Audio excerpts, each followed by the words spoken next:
Na sexta, a gente atualiza os números de Covid em Matão nos gráficos.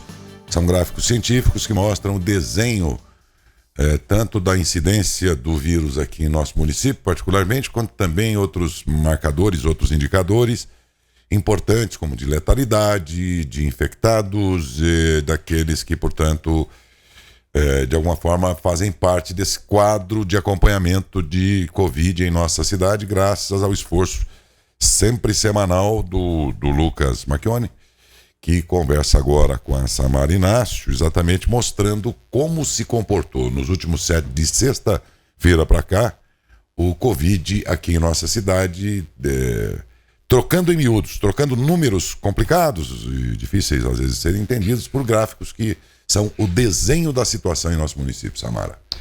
Bom dia, Lucas, tudo bem? Bom dia a todos e todas. Mais uma vez queria agradecer por poder participar aqui. Tudo sim. Que bom. Bom, vamos trazer então os primeiros gráficos. Tivemos alteração com registro de óbito, né? Mas vamos começar com o total de casos confirmados aqui em Matão, né, Lucas? Temos 1.359, é isso, né? Exatamente. Esse primeiro gráfico eu sempre trago para ter um panorama geral de como está sendo a Covid desde o primeiro caso. E a curva em azul, que está mais embaixo, ela mostra quantos casos foram confirmados por PCR, que é a metodologia oficial, né?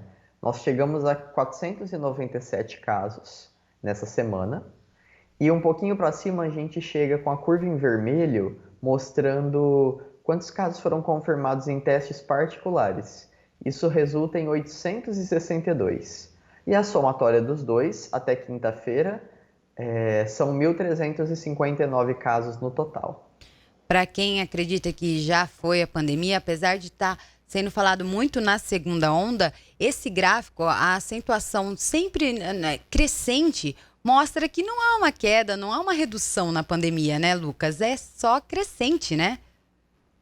É isso mesmo. A gente tem que entender que nós tivemos um período de grande número de casos, mas não significa que agora acabou a pandemia, né? Como diz nosso representante, que nós estamos no finzinho da pandemia. Nós não estamos no finzinho. Infelizmente, não.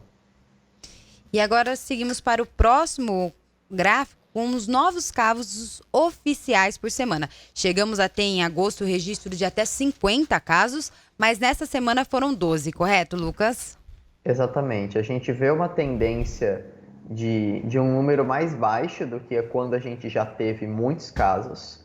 Se a gente olhar lá no começo da pandemia, a gente ainda tem um pouco mais casos do que as primeiras semanas, que a gente tinha 2, 3, 4, 5.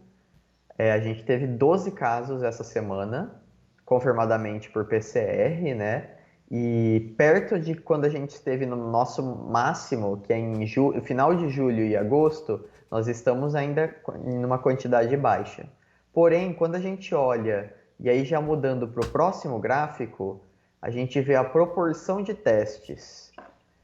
Então, ou seja, a gente vê quantos testes nós fizemos no total, e destes testes, quantos testes foram positivos. E a gente vê que essa semana a gente fez apenas 40 testes.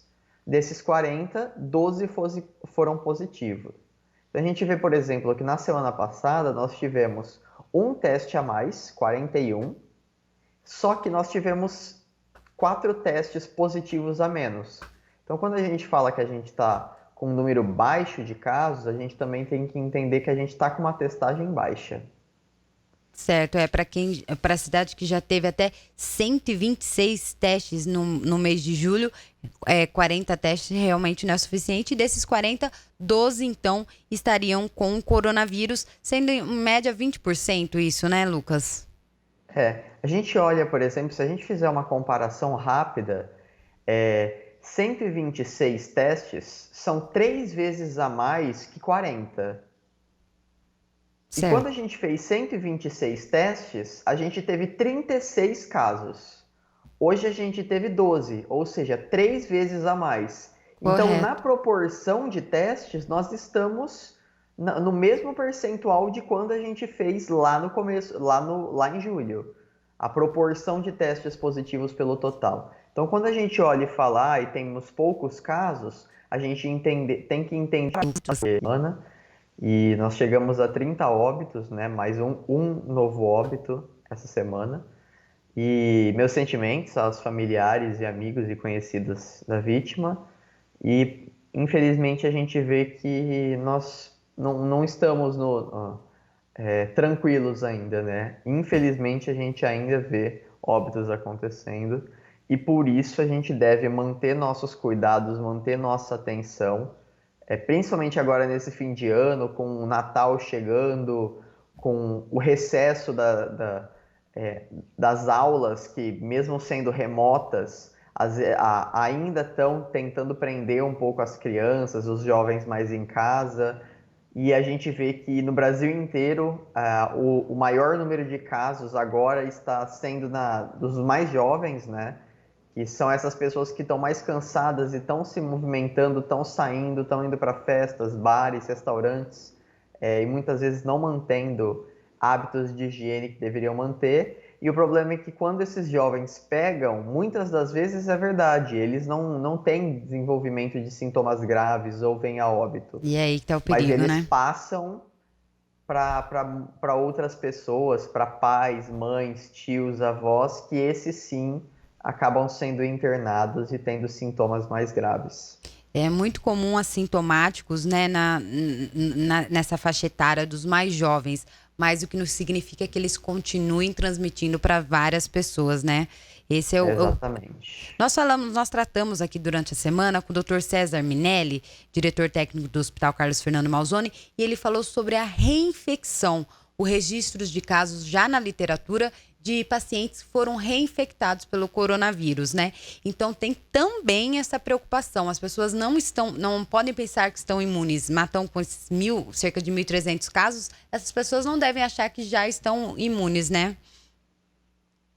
A gente ainda tem pouco exatamente sobre isso, porque a infecção, a gente tem que ter uma comprovação de que é um novo vírus que infectou. A gente viu pelo Brasil alguns casos que foram supostamente falados de reinfecção, mas pode ser comum a gente ver que uma pessoa que foi infectada por um vírus, ela não ter sido reinfectada. Então, uma outra vez ela faz um teste e tem um resquício do primeiro vírus. Porém, estudos publicados recentemente mostraram que, segundo os dados deles, nós temos uma taxa de queda de anticorpos em torno de 5 meses. A gente não sabe se isso é o suficiente para ter uma reinfecção no geral, mas a gente já vê alguns casos, inclusive foi comprovado pelo Ministério da Saúde na data, eu não sei se foi ontem ou anteontem, que nessa semana, né, que nós tivemos o primeiro caso de uma reinfecção. Então foram feitos testes e foi visto o material genético da paciente, do vírus que estava na paciente, e foi confirmado que foi um novo vírus que reinfectou. Então, a gente tem que tomar esse cuidado para entender que mesmo pessoas que já tiveram, não estão imunes necessariamente. A gente precisa manter esses cuidados. Tá certo, Lucas. Fica, então, mais uma vez, como toda semana fazemos, né, Lucas? Esse alerta para as pessoas para continuarem não se aglomerando, usar a máscara, uso de álcool em gel, a asepsia, a limpeza das mãos, lavar as mãos e todo esse hábito que tem que ser feito agora como hábito, tem que ser mantido, né? Principalmente agora que iniciam as festas. É um período, né, que vai passar com a chegada da vacina, né, Se Lucas? Deus quiser, vai né? passar, né? Pelo amor de Deus. Exatamente. Lucas, muito obrigada, viu, mais uma vez pela sua participação e espero que os números da semana que vem, quem sabe, né, abaixem, né, Lucas, não sejam crescentes. É isso aí. Lucas, Eu que um grande agradeço. abraço. Até mais. Tchau, tchau. Até mais então. O Lucas tá certinho aí, gente.